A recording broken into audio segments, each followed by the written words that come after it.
This is the Cholo News Report for Wednesday, 24 January 2018. Results of voting by the Baseball Writers Association of America. Members always enjoy many benefits, including Memories and Dreams magazine, a Hall of Fame yearbook and free admission to the museum all year round. The Sunday, July 29th, induction ceremony will take place at 1:30 p.m. on the grounds outside of the Clark Sports Center, which is located on Lower Susquehanna Avenue, just 1 mile south of the Hall of Fame.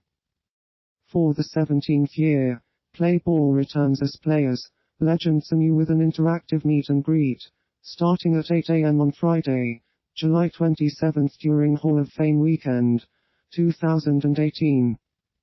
A double car bombing in Benghazi, Libya, kills at least 33 people, and wounds dozens of others.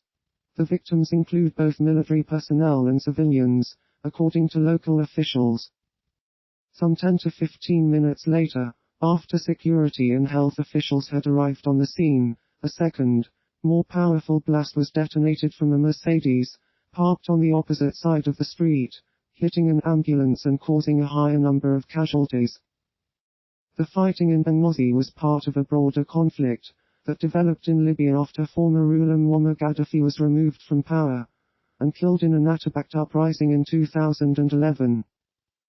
The North African nation has had competing governments aligned with rival military factions based in Tripoli and the East since 2014. Russia's Ministry of Culture bars the release of the British-French political satire film The Death of Stalin in the country after accusing the film of containing ideological warfare and extremist content.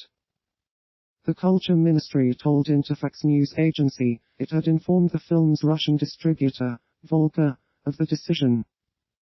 The film, from director Armando Iannucci, is a satire of the power struggle in Moscow following Soviet dictator Joseph Stalin's death in 1953. Monday's screening of the film, which was released in the UK in October, was attended by members of parliament as well as representatives from Russian cinema. A 7.9 magnitude earthquake occurs in the Gulf of Alaska. A tsunami warning is issued for coastal Alaska and British Columbia, and the entire U.S. West Coast is placed under a tsunami watch. Areas of Alaska remain under a tsunami advisory. It is tied as the sixth largest earthquake ever recorded in the United States, but there are no reports of significant damage or fatalities. However, the watch status was later cancelled throughout the United States and Canada by the National Tsunami Center, barring areas local to the quake itself in Alaska. Kodiak Island is where the earthquake is closest to, and I've seen on social media people are evacuating and heading to the high school. In a video posted to the Kodiak Police Department Facebook page, shortly after the quake, one officer said this is not a drill, this is an actual tsunami warning. Officials at the National Tsunami Center canceled the warning after a few tense hours after waves failed to show up in coastal Alaska communities. In the popular cruise ship town of Seward, about 230 miles northeast of Kodiak Island, Fire Chief Eddie Athey said the quake felt like a gentle rattle and lasted for up to 90 seconds.